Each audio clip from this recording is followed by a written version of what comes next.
حدائق حلوان مجموعة القاهرة، قسم رابع للفريق الأول، ومنطقة القاهرة ناشئين، رسمي فهمي نظمي. أصل أنا عارف والله، أنا ممكن أكلمك على حتة المدربين، أنا في تستحملوني؟ اتفضل. أقول لكم على حاجة تنفعكم. في 3 حوارات بيحصلوا.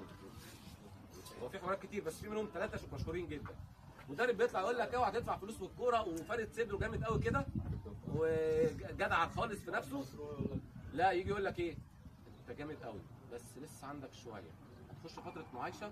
فتره المعايشه ب 500 جنيه الشهر، تمام؟ يروح ايه اللاعب طبعا يقول لك بس فتره معاشه ده نادي كبير، ده مدرب ما بياخدش مني فلوس، تمام؟